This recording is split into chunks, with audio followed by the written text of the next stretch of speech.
So what happens when politicians use music without the permission from the owners of the songs? Hi, everybody. I'm Gordon Firemark, the podcast lawyer, and this is Asked and Answered, where I answer your entertainment law questions to help you take your career and business to the next level. And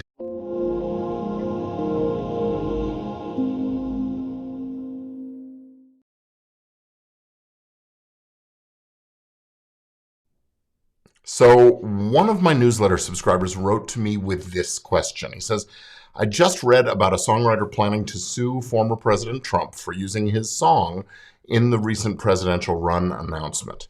There have been a number of songwriters who asked Trump and other politicians over the years to not use their work. So what are the legalities of using published works of art, primarily music, being used for events like these or conferences or so on? Do you have to clear it with some kind of an agency? Is there a fee involved? And that's the question. So in order to unpack this, we have to talk a little bit about some of the background of what goes on with copyrighted music in particular. And it's going to be different for music than for other kinds of media and other kinds of artworks and creative stuff. Because in the music world, the songwriter creates the song, owns the copyright, generally ends up either selling it or sharing it with a music publishing company.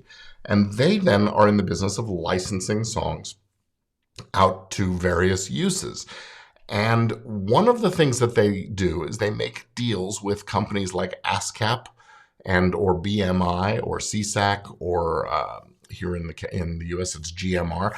Those are the United States Performing Rights Organization, PROs.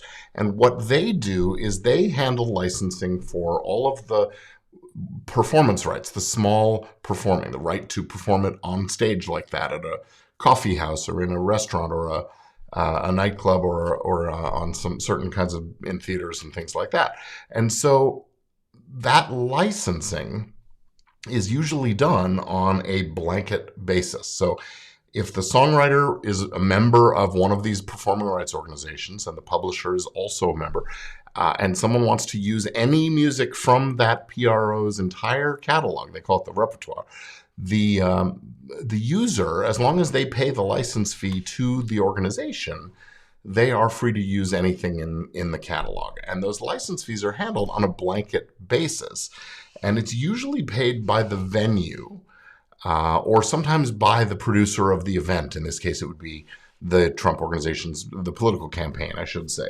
So it is very challenging to limit what can be done because the PROs have these blanket licenses. It says basically anyone who is willing to pay the fee can use any of the material for any purpose, as long as it's within these small performing rights things.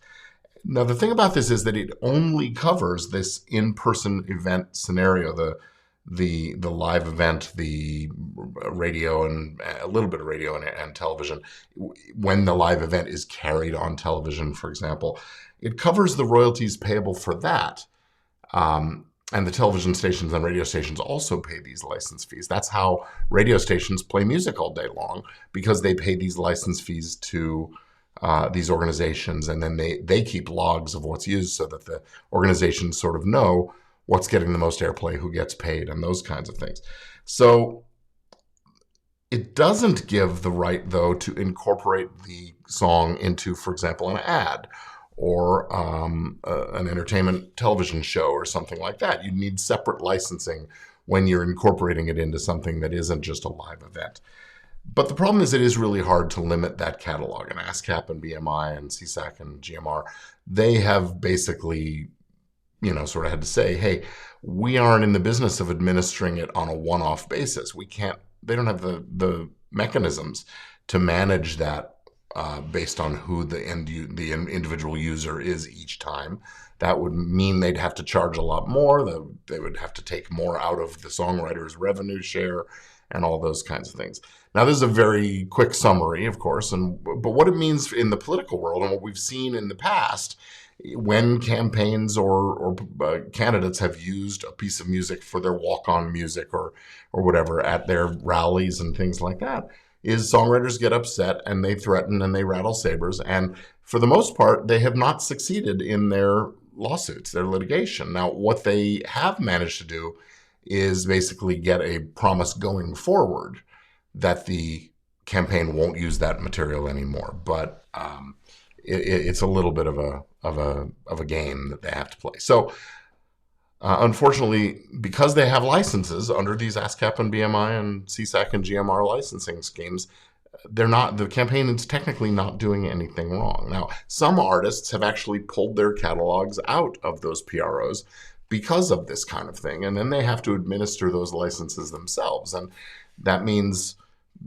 airplay, collecting for the airplay, collecting for every time it's performed in a nightclub or restaurant, whatever. That's very challenging and very time-consuming work. So the big companies that do this, they are, leveraging economies of scale in the way they do things. So unfortunately, what that means is that the average songwriter isn't really going to be able to stop a politician or a campaign from using a piece of music for rallies and on live events and things like that.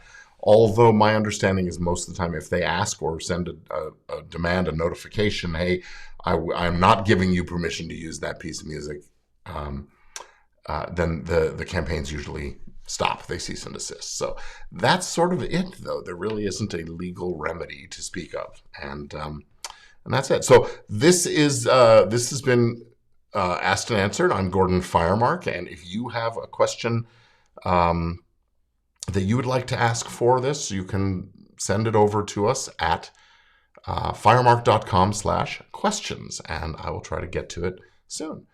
Thanks for watching. I'll see you again soon.